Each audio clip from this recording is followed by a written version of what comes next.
बहू और बुलेट। घर के बाहर फट फट फट की जोर से आवाज हुई। सीमा को लगा कि पटाखे फूट रहे हैं। वो डर के मारे घर से बाहर निकली। देखा तो सामने योगेश यानी कि पतिदेव एक बुलेट बाइक पर बैठे हैं। अरे डर गई क्या? बाइक लेकर आया हूँ तुम्हें घुमाने के लिए। सच में? मुझे लगा पटाखे फूट रहे हैं। अरे पटाखे भी फूटेंगे और मिठाई भी बटेगी। माँ को तो बुलाओ। माँ भी बाहर आ जाती है। अरे योगेश बेटा, इतनी जल्दी आ गया? और ये गाड़ी किसकी है? साहब की है? हाँ माँ, तुम्हारा बेटा साहब से कम है क्या? मेरी है। अरे बेटा, इतनी बड़ी गाड़ी ले ली, इससे तो तू घोड़ा ही ले लेता। महंगी पड़ी होगी ना? माँ महंगी सस्ती छोड़ो और मिठाई लाया हूँ, गांव में बंटवा दो। अरे बंटवा क्यों दो? पीछे बैठो, गांव में बांट कर आते हैं। सब खुश थे। योगेश गांव के बाहर एक कोयले की खदान में मजदूरी करता था।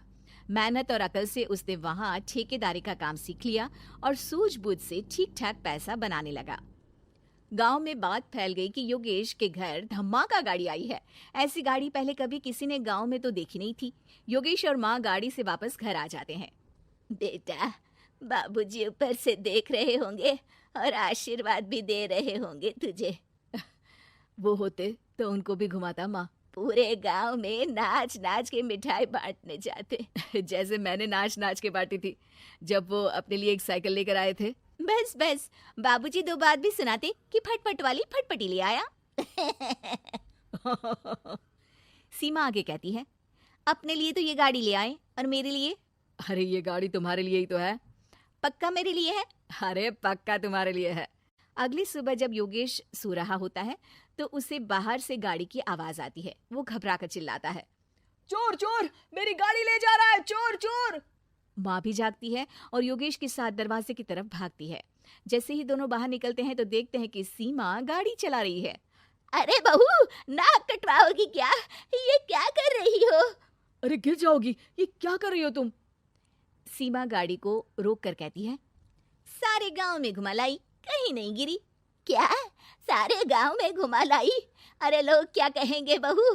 सोचा क्या एक बार? यही कहेंगे कि कितनी अच्छी गाड़ी है। अरे तुम्हारे बारे में। हाँ, कहेंगे ना कि देखो कितनी अच्छी गाड़ी पर बैठी है। बहू गाड़ी रखकर योगेश और सासू माँ के पास जाती है। तुमने कब गाड़ी चलाना सीखा? हमारे बाबूजी के पास पुरानी स्कूटर थी, सीख ली। फिर स्कूल में एक मास्टर जी भी ऐसी ही गाड़ी लेकर आते थे, उन्होंने सिखा दी। हाँ हाँ, स्कूल के मास्टर आजकल यही सब तो सिखा रहे हैं। पढ़ाई का कुछ सिखाते तो कुछ भला होता।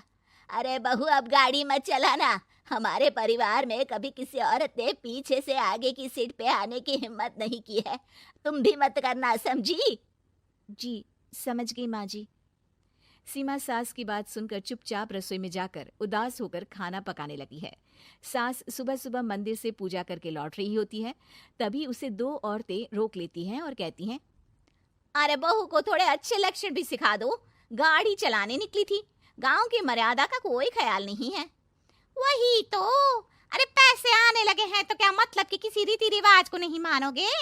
अरे समाज में रहना है तो समाज के ढंग से ही रहना पड़ता है।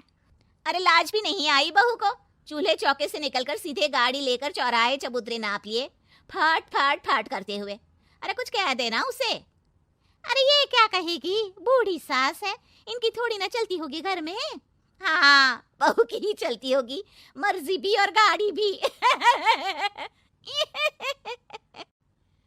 सास सब सुनकर घर आती है और बहू को चिल्ला के बुलाती है, अरे नाक कटवा दी सबके सामने गाड़ी चलाकर। औरत जात गाड़ी नहीं चलाती। शहरों में तो 4 पहियों वाली गाड़ी भी चलाती हैं और हेलीकॉप्टर, हवाई जहाज भी। शहर में थोड़ी ना रहती हो मैडम साहिबा। आज के बाद गाड़ी से ही नहीं, यूं भी निकलना बंद तुम्हारा घर से। माँ सही कह रही है, कहीं भी जाना हो तो मुझे बता देना, मैं लेकर चलूंगा। आज माँ को तुम्हारे कारण कितनी बातें सुननी पड़ी।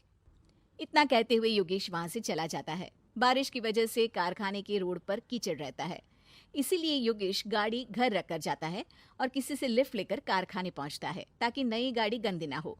लेकिन शाम को इतनी तेज बारिश होती है कि उसे वापस आने का कोई साधन ही नहीं मिलता। बारिश बढ़ती जाती है।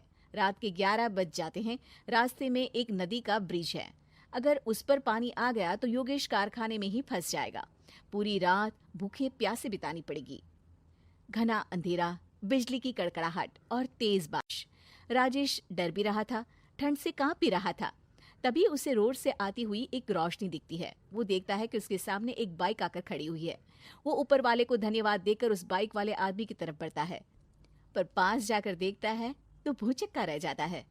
सीमा, तुम यहाँ इतनी बारिश में गाड़ी पर? पहले बैठो तो, नदी ब्रिज पे आ जाएगी तो जाना मुश्किल हो जाएगा। योगेश गाड़ी के पीछे बैठता है। सीमा गाड़ी चला रही है। मैंने तो तुमको पहचाना ही नहीं। गाड़ी की आवाज तो पहचानी होगी ना। अरे पर मुझे नहीं पता था कि तुम आओगी। अच्छा किया कि तुम आ गई। माँ नहीं आने दे रही थी, पर हमेशा पति पत्नी की रक्षा थोड़ी ना करेगा, पत्नी को भी तो करनी चाहिए। योगेश को सुबह अपने किए पर पछतावा होता है। उसकी आंख में आंसू आ गए जो बारिश की बूंदों में बह गए थे। उसके बाद सीमा को सास ने और योगेश ने खुशी खुशी समाज की सीमा लांघने की मंजूरी दे दी। अब वो जहां भी जाती फट फट फट गाड़ी पे ही जाती।